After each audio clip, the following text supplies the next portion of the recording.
उन्होंने सब महाजनों को बुलाया। सबने आकर सादर सिर झुकाकर प्रणाम किया।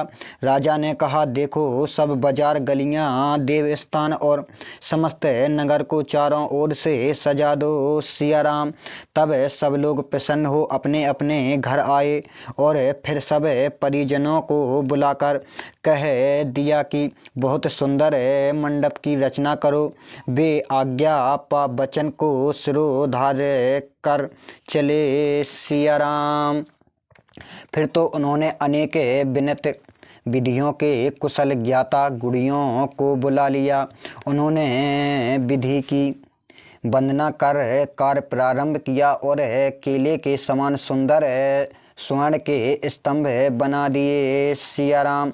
उन खम्भों में उन्हें हरित मणि के पत्ते, फल और पद्म राग के फूल बना दिए। उन अत्यंत विचित्र रचना को देखकर ब्रह्मा जी का भी मन लुभ जाता था। सियाराम। उस सजावट में जो हरे बांस लगे थे उन्हें भी शिल्पकारकों ने ऐसे बना दिए थे कि जो सरलता से पहचाने नहीं जा सकते थे। स्वर्ण में पानों की सुंदर बेली बनी थी। सियाराम। उनमें भी 25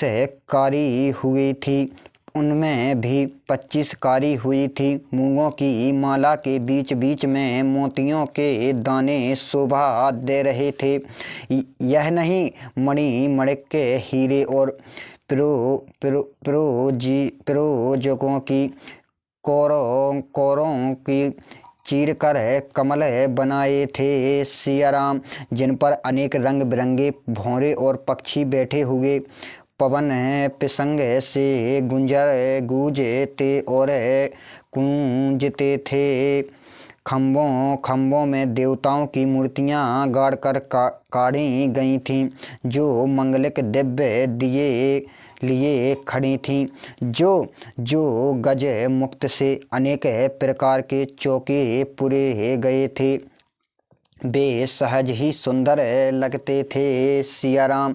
सुंदर नीलम की कोरों को चीरकर बड़े मनोहर आम के पत्ते भी सुंदर और श्रेष्ठ बनाए गए थे तथा सोने के वौर में नीलम के छोटे छोटे टिकोरों के गुच्छे थे। सियाराम। इस प्रकार उस मंडप की श्रेष्ठ रचना को मानो कामदेव अपने ही हाथों से संवार रहा था। अनेक मंगलिक कलश बनाए गए थे जो चारों ओर शोभायमान हो रहे थे। सियाराम। उस पर मन को हरने वाले मणियुक्त विचित्र दीपक बनाए गए थे, जिनका वर्णन नहीं किया जा सकता। जिस मंडप में श्री जानकी जी दुल्हन हो, उसका वर्णन करे ऐसे किस कवि की बुद्धि है। सियाराम।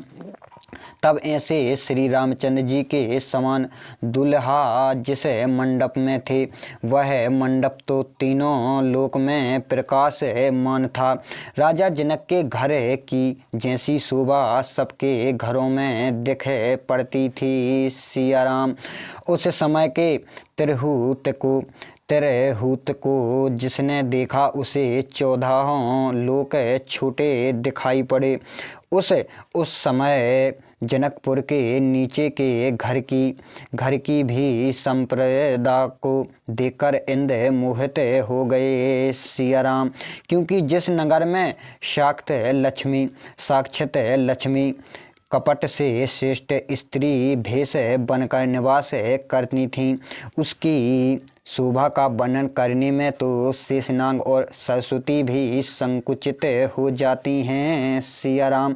इधर राजा जनक ने दूत अयोध्या पहुंचाते तो ऐसे सुहावने नगर को देखकर प्रसन्न हो गए। जब उन्होंने अपने आने का समाचार सुनाया तो सुनकर राजा दशरथ उन्हें लुभा लिए। सियाराम। जब प्रणाम कर दूतों ने वह पत्रिका दी तो राजा दशरथ ने प्रसन्न होकर स्वयं उठा कर ले ली और पत्र को बाँचते ही उनके विशाल नेत्रों में जल भर आया और शरीर पुलकियमान हो गया। सिया राम।